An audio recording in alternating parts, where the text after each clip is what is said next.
오늘 본문인 로마서 3장 1절에서 8절 말씀은 여러분 참 어려운 말씀입니다. 어려운 본문입니다. 로마서 전체를 통틀어서도 난해한 구절로 꼽히는 아주 손꼽히는 말씀입니다. 따라서 오늘은 특별히 여러분께서 집중하셔서 말씀을 좀 잘 들어주셔야만 되겠습니다. 어려울 수가 있습니다. 최대한 쉽게 한번 설명을 해보려고 합니다. 솔직히 이 말씀 그냥 건너뛸까도 생각을 해봤습니다. 오늘날 한국교회 많은 강해 설교자들이 이 말씀 그냥 건너뛰고 그리고 쉽게 그냥 간단하게 설명하고 마는데, 그렇게 해볼까도 생각을 해봤는데 하나님 말씀이 어렵다고 그냥 넘어가서야 되겠습니까? 최대한 쉽게 한번 설명을 해보겠습니다. 여러분 집중력을 발휘하셔서 잘 따라와 주시기를 간절히 부탁을 드립니다. 할렐루야. 사랑하는 여러분, 저는 이 오늘 본문 말씀 로마서 3장 1절에서 8절 말씀을 읽을 때마다 답답함을 느낍니다. 여러분, 삶은 고구마 물 안 먹고 계속 몇 개씩 집어 먹으면 어떻습니까? 답답하죠. 이런 육체적인 답답뿐만 아니라 아주 정신적으로 답답함을 느낍니다. 답답함은 그치는 것이 아니라 막 속상하기도 하고 때로는 화가 나기도 합니다. 왜냐하면 오늘 본문 말씀을 보게 되면 자신의 죄가 온천하게 이렇게 드러났음에도 불구하고 끝까지 자신은 죄가 없다라고 여기며 자신의 죄를 정당화하고 합리화하려는 그런 유대인들의 모습이 오늘 본문 말씀에서 보이기 때문입니다. 이를 좀 더 구체적으로 여러분에게 설명을 해보겠습니다. 사랑하는 여러분, 오늘 본문 말씀을 보게 되면 지난 시간에 말씀드렸고 또 앞서 말씀드린 것처럼 하나님께서는 유대인들을 향하여 너희들은 종교적인 위선에 절해져서 하나님을 모독했다, 나를 모독하게 했다, 그리고 종교적인 형식주의에 빠져서 복음을 왜곡하였다라고 하나님께서는 죄인이라고 인정하셨어요. 하나님께서 책망하셨어요. 하지만 그들은 여전히 자신은 죄인이 아니라고 여기면서 사도 바울에게 찾아와서 말도 안 되는 논리와 궤변을 늘어놓으면서 질문 형식으로 자신의 죄를 정당화하고 있습니다. 그럼 오늘 본문 말씀에 보면 그리고 그 질문에 대해서 사도 바울은 연이어 답을 하면서 너희들이 얼마나 무지하고 얼마나 완악하며 얼마나 우매한 자들인지 알라라고 말을 하고 있어요.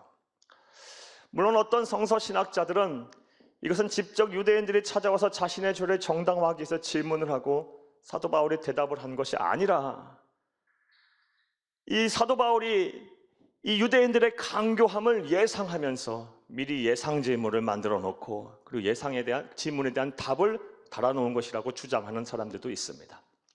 그리고 한때 이러한 두 가지 의견들로 인해서 신학계에서는 논쟁이 있었습니다. 자, 그런데 솔직히 말씀드려서 이런 신학적인 논쟁은 우리에게 별 의미가 없습니다. 직접 유대인들이 찾아와서 자신의 죄를 정당화하기 위해서 사도 바울에게 질문을 하고 사도 바울이 답을 했거나 아니면 사도 바울이 미리 예상을 해서 간교한 그들의 질문을 이렇게 질문할 것이라고 예상을 해놓고 거기에 대한 답을 달아놓았거나, 이것은 우리에게 별 의미가 없어요. 왜냐하면 그것은 오늘 본문 말씀에서 우리에게 주시는 하나님의 음성이 아니기 때문에 이건 비본질이에요. 오늘 우리가 들어야 될 하나님의 말씀 본질이 우리에게 중요한 거예요. 비본질이 본질을 뛰어넘을 수는 없는 것입니다. 자, 그렇다면 오늘 우리가 본문 말씀을 통해서 들어야 할 하나님의 음성 본질은 무엇일까요? 진리는 무엇일까요? 잘 들으시기 바라요. 바로 모든 인간은 본성적으로 자신의 죄를 덮고 자신의 죄를 감추고 자신의 죄를 정당화하며 자신의 죄를 합리화하려는 추악함이 있다는 것입니다. 이게 인간의 본성을 드러내는 말씀이 오늘 본문 말씀이에요. 사랑하는 여러분, 이러한 사람을 우리 주변에 찾는 것이 그렇게 어렵지가 않습니다. 참으로 부끄럽게도 우리 그리스도인들 가운데 이렇게 사는 사람들이 정말 많습니다. 저와 여러분도 오늘 말씀을 듣고 우리가 우리 자신을 되돌아봐야 할 줄로 믿습니다. 따라서 우리가 구원을 위해서라면 우리의 인간의 이런 죄성을 분명히 인정해야 합니다. 그리고 나아가서 우리가 우리의 스스로는 절대로 우리의 죄의 문제를 해결할 수가 없고 구원에 이룰 수 없다는 것 또한 인정해야 합니다. 사랑하는 여러분, 생각을 해보시기 바랍니다. 죄인이 어떻게 죄인을 구원합니까?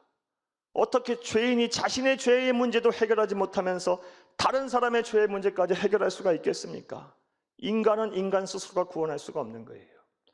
우리가 구원에 이를 수 있는 유일한 길은 죄 없으신 하나님의 아들을 내 죄를 대신하여 십자가에서 죽으심으로, 대속의 죽으심을 죽으심으로 내 죄가 하나님의 아들, 죄 없으신 하나님의 아들이 다 십자가에서 죽음이라는 벌로 갚으셨기에 하나님께서 나를 의인으로 여기신다는 믿음으로 우리가 구원을 얻는 것을 믿으시기를 간절히 주의 이름으로 축복합니다.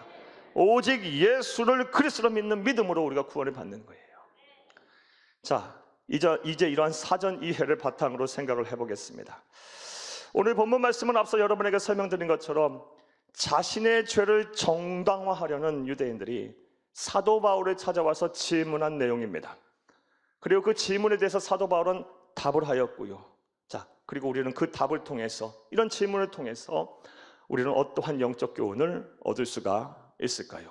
오늘은 좀 대지가 깁니다. 잘 따라오시기를 부탁드립니다. 자, 따라하시겠습니다. 첫째로, 이방인이나 유대인이나 모두 죄인이고 하나님의 진노 아래 있다면 선민인 유대인의 나음이 무엇인가라고 물었습니다. 유대인들은 자신의 죄를 정당화하기 위해서 사도 바울을 찾아와서 물었어요. 이방인이나 선민인 유대인이나 모두 죄인이라고 한다면, 그래서 하나님의 진노 아래 있다면 선민인 우리 유대인의 나음이 무엇이냐, 우리의 특권이 무엇이냐, 우리가 선민이 되었다라는 은혜가 무엇이냐 라고 따져 물었어요. 오늘 본문 1절을 함께 읽겠습니다. 그런즉 유대인의 나음이 무엇이며 할례의 유익이 무엇이냐. 우리가 선민이라고 했는데 이방인이나 우리나 똑같이 하나님의 진노 아래 있는 죄인이라면 그럼 우리에게 나음이 무엇이냐, 우리가 왜 선민을 하나님께서 만드셨냐, 도대체 우리의 특권이라는 것이 무엇이냐, 이렇게 물은 거예요. 이 물음 안에는 우리는 선민이니까 함부로 정죄하지 말라라는 비아냥이에요. 함부로 정죄하지 말라라는 그런 영적인 교만함이 내포되어 있는 것입니다. 이에 대한 사도 바울의 답을 보겠습니다. 2절 함께 읽겠습니다.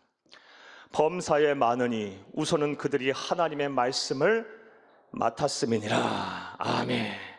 너희들이 비록 하나님의 진노 아래 있는 죄인임에 분명하지만 그래도 너희들에게는 특권이 있다. 그것이 뭐다?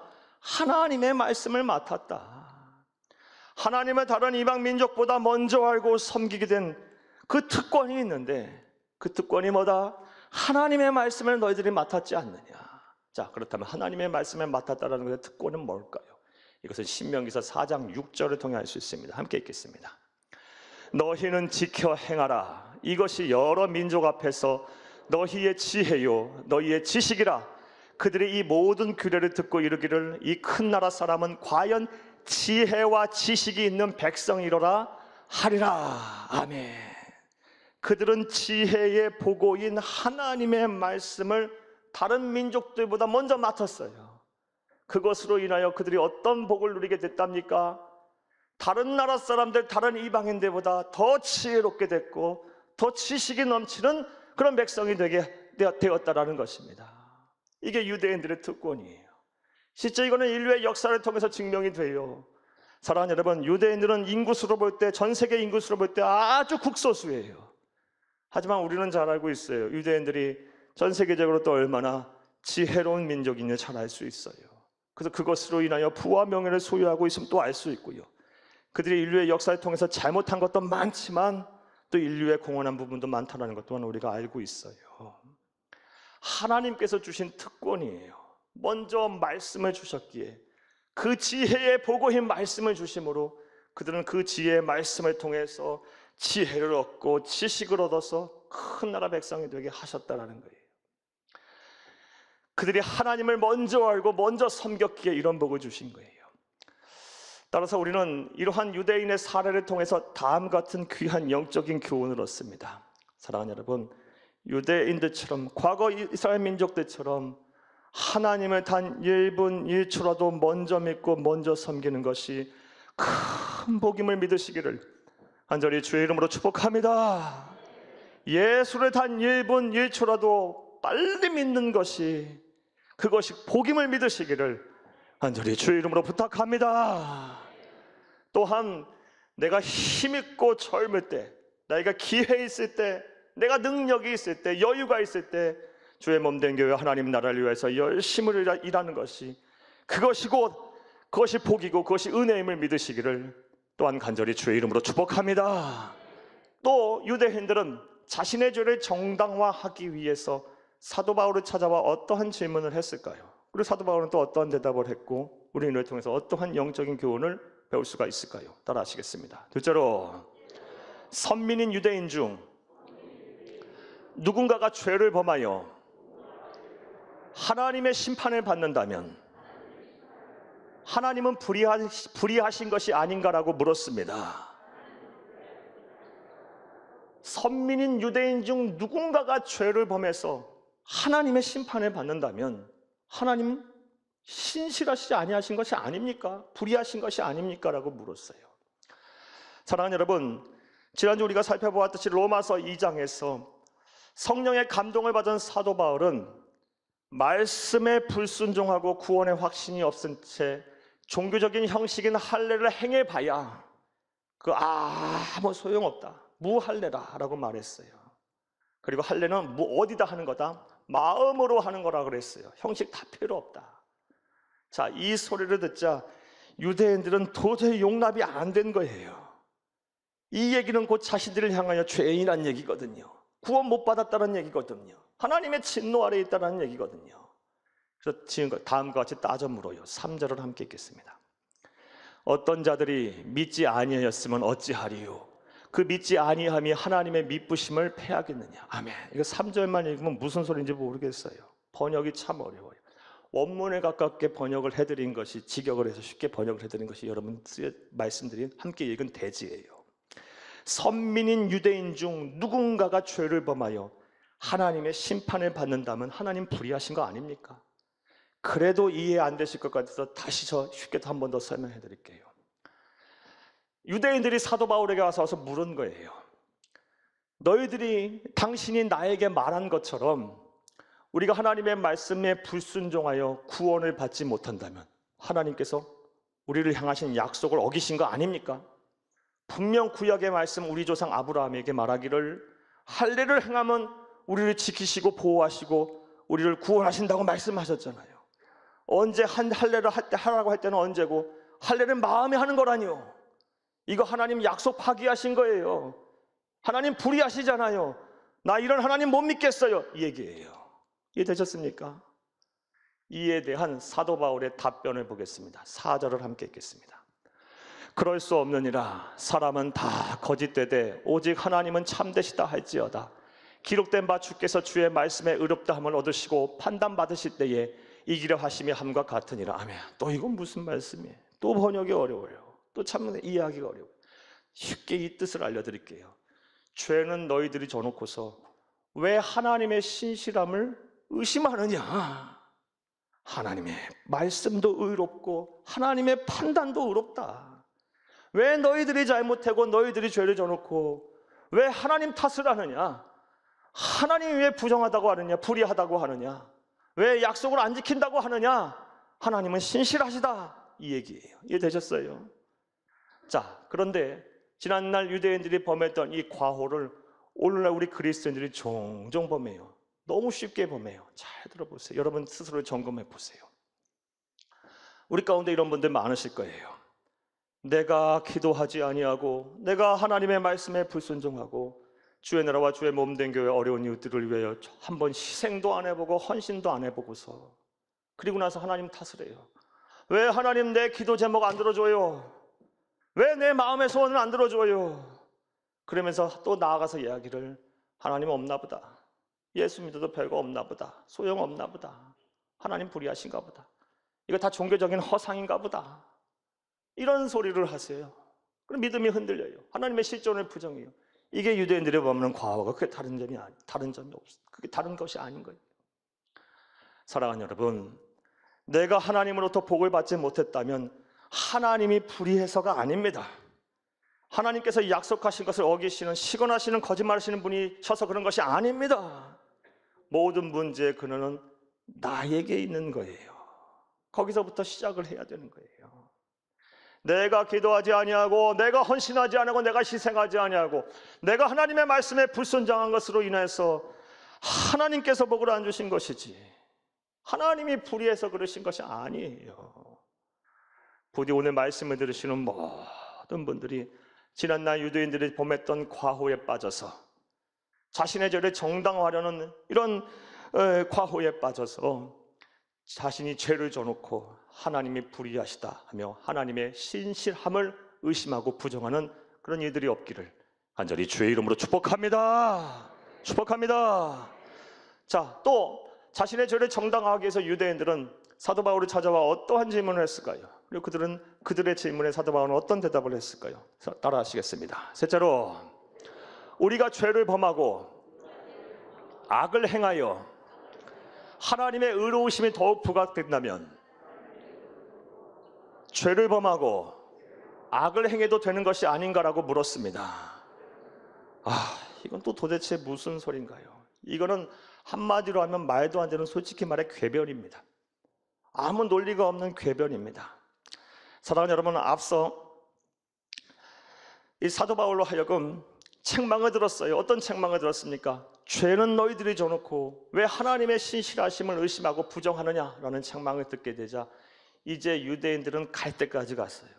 자신의 죄를 정당화하기 위해서 이제는 논리도 없고 뭐 말도 없어요. 그냥 무조건 떼쓰기 시작해요. 그럼 말도 안 되는 얘기로 자신인 죄인이 아님을, 자기의 정당함을 말하고 있는 거예요. 오늘 5절에서 8절을 함께 읽겠습니다. 그러나 우리 불의가 하나님의 의를 드러나게 하면 무슨 말하리요? 내가 사람의 말하는 대로 말하노니 진노를 내리신 하나님이 불의하시냐? 결코 그렇지 아니하니라. 이 부분만은 사도 바울이 한 얘기고요. 만일 그러하면 하나님께서 어찌 세상을 심판하시리요? 7절. 그러나 나의 거짓말로 하나님이 참되심이 더 풍성하여 그의 영광이 되었다면 어찌 내가 죄인처럼 심판을 받으리요? 또는 그러면 선을 이루기 위하여 악을 행하자 하지 않겠느냐? 어떤 이들이 이렇게 비방하여 우리가 이런 말을 한다고 하니. 여기까지만 보겠습니다. 사랑하는 여러분, 5절, 8절 이해하기 참 어렵습니다. 여러분 쉽게 설명드릴게요. 잘 한번 들어보세요. 이런 내용이에요. 말도 안 되는 궤변 떼쓰는 얘기지만 솔직히 이거 들어도 해석할 필요도 없는 얘기지만 그래도 한번 들어보세요. 이런 내용이에요. 우리가 악을 행하고 죄를 범해서 그것으로 인하여 어찌어찌해서 결과가 좋게 나왔어요. 그래서 하나님께서 하나님의 의로움이 이렇게 드러나고 하나님이 영광 받으셨다면 오히려 하나님 형편에 볼 땐 잘 된 거 아닙니까? 결과가 좋게 나왔으니 과정은 어찌됐든 간에 좋게 나온 것 아닙니까? 그런데 왜 우리를 정죄하고 왜 우리에게 진노하시며 왜 우리를 심판하시려고 합니까? 우리가 죄를 졌고 우리가 악을 행해서 하나님 편에 볼 때 또 하나님의 의로움이 이렇게 부각이 됐다면 우리 더 죄를 져도 되고 악을 행해도 되는 거 아닙니까? 이게 무슨 말도 안 되는 얘기입니까? 말도 안 되는 얘기의 궤변이에요. 어떻게 해서든지 자신의 죄를 정당화하려고 우기고 있는 거예요. 지금요. 떼쓰고 있는 거예요. 이에 대한 사도 바울의 답변 보겠습니다. 8절 하반절 보겠습니다. 그들은 정죄받는 것이 마땅하니라. 들을 것도 없어. 너희들 이제 구제불능이야. 끝까지 너희들의 완고함, 완악함을 꺾지 않는구나. 너희들 다 죄인이야. 끝났어. 안 들으려 버려요. 단언해버려요. 오늘날 이런 분들이 너무 많아요. 안 들으려 그래요. 끝까지 귀를 막아요. 끝까지 자신의 죄를 정당화하려고 하고요. 끝까지 예수 안 믿으려고 그래요. 무슨 말을 해도 안 들으려고 그래요. 아예 마음의 문을 닫아놓고 너는 너고 나는 나다 그런 분들이 얼마나 많은지 몰라요. 분명한 사실은 우리 모두는 하나님 앞에 죄인이에요. 그런 분들은 회개하고 예수를 그리스도 믿지 않으면 반드시 하나님의 진노와 심판에 있음을 믿으시기를 간절히 주의 이름으로 부탁합니다. 그럼에도 불구하고 이런 궤변 또한 한번 해석을 해볼게요. 그리고 이 궤변 속에서 우리가 받아야 할 영적 교훈을 한번 찾아볼게요. 앞서 말씀드린 대로 이 궤변은 다음과 같은 내용이에요. 우리가 이렇게 악을 행하고 죄를 했는데 거짓말을 했는데 결과가 좋게 나왔어요. 그래서 하나님께 영광이 됐고 그것이 하나님께 의로움이 됐다면 내가 정죄받고 하나님의 진노 아래 있는 것이 아니라 오히려 공로상을 받아야 하는 거 아니에요? 이 얘기예요. 사랑하는 여러분, 이러한 모든 행위들은 거짓의 아비인 사탄의 장난이에요. 성령 하나님은 절대로 그렇게 일 안 하십니다. 성령 하나님은 진실하신 분이에요. 설령 우리가 원한 대로 결과가 나왔다 할지라도 그것을 이루어가는 과정이 진실되지 못하면 하나님 절대 영광 안 받으세요. 우리 그리스도인은 세상을 어떻게 살아야 하느냐, 우리가 기도한 것을 이루는 이루기 위해서 그 이루어가지는 모든 과정 또한 진실하고 선해야 합니다. 여러분, 전도하실 때도 막 거짓말로 막 간증도 만들고 이야기도 막 꾸며서 그렇게 전도하지 마세요. 그렇게 해서 하나님 전에 온다 한들 하나님은 영광 안 받으세요. 과정과 결과가 좋아야 돼요. 선해야 돼요. 지금 그 이스라엘 민족이 그 엉뚱한 궤변을 늘어놓는 거고 뭐가 달라요? 같은 거예요. 어찌됐든 이렇게 궤변을 늘어놓으면서 끝까지 자신들은 죄인이 아니라고 막 때를 쓰면서까지 정당함을 드러내고 있어요. 이게 인간의 추한 모습이에요. 참 우리 주변에는 이런 분들이 많아요. 우리 그 마음의 문을 두드리고 귀를 열어서 예수가 그리스도라고, 우리가 죄인이라고, 반드시 하나님의 심판의 때가 있다고, 하나님은 살아계신다고 우리 외쳐도 얘기를 닫아버리고 들으려고 하지 않고, 그리고 끝까지 자신의 마음을 닫고 눈을 닫고 귀를 닫고 영원한 사망을 향해 달려가시는 분들이 얼마나 많은지 몰라요. 정말 마음 아파요. 사랑하는 여러분, 그럼에도 불구하고 하나님은 우리를 포기하지 아니하시니 우리 또한 포기하지 말아야 할 줄로 믿습니다. 자, 이제 말씀을 맺겠어요.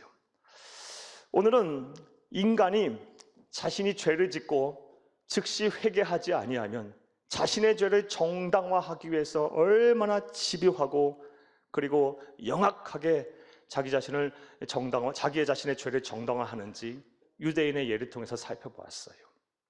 그들은 자신의 죄를 정당화하기 위해서 이방인이나 유대인이나 모두 죄인이라고 한다면 우리 선민인 유대인의 나음이 무엇이냐 하며, 선민인 우리를 함부로 정죄하지 말라고 영적 교만함에 빠져 있어요.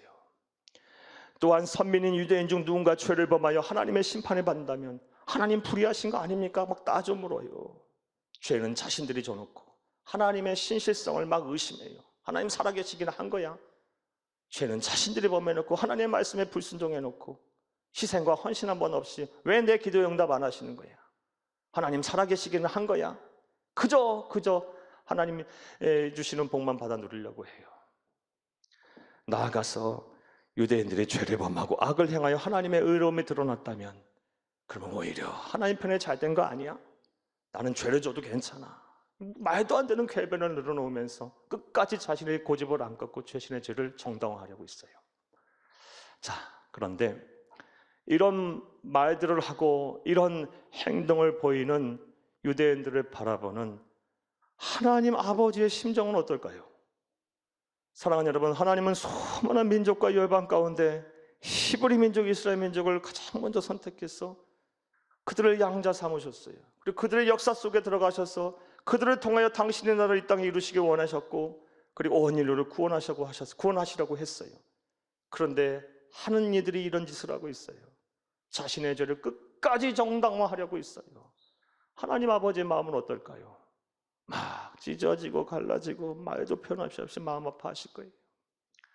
자, 우리 또한 예수를 그리스도 믿어 하나님의 자녀된 순간부터 저 구약의 유대인과 같은 선민임을 믿으시기를 간절히 주의 이름으로 부탁합니다. 따라서 우리도 하나님 아버지의 마음을 아프게 하면 안 돼요. 아프게 하면 안 되는 거예요.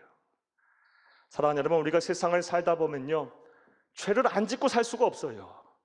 저와 여러분 다 마찬가지예요. 왜냐하면 하나님의 나라 가는 그날까지 우리는 아무리 예수를 믿는 그리스도인이라 할지라도 완전한 영성체, 예수님과 똑같이 변화한 모습의 성결한 모습이 아니기 때문에 그래요. 신학자들은 우리의 이런 인간의 나약함을 가리켜서 피조물다움이라고 표현해요. 우리 안에 이 피조물다움이 계속 상존해 있기 때문에 하나님 나라 가는 그날까지 우리는 필연적으로 죄를 짓게 될 수밖에 없어요. 그럼 그럴 때 어떻게 해야 돼요? 유대인들처럼 끝까지 버티면서 자신의 죄를 정당화해야 하겠습니까? 아니죠. 빨리 하나님 앞에 나와야죠. 그리고 예수 그리스도의 십자가 보혈의 웅능 의지하여 통에 자복하며 참회해야 돼요. 거기서 그쳐서는 안 돼요. 사람에게 용서를 구하든 하나님에게 용서를 구하고 사람에게 용서를 구하든 갚을 건 다 갚고요, 이제과는 전혀 다른 변화된 삶을 살아야 하는 거예요. 그리고 하나님의 자녀로서 살아야 되는 거예요. 끝까지 믿음을 지키며 살아야 하는 거예요. 그렇게 사는 사람이 바로 성령의 사람이고 그리스도인이에요. 부디 여러분 모두가 그렇게 사셔서 하나님이 찾으시고 이 시대가 요구하는 진정한 하나님의 선택받은 백성, 선민으로 거듭나시기를 간절히 주의 이름으로 축복합니다. 축복합니다. 축복합니다.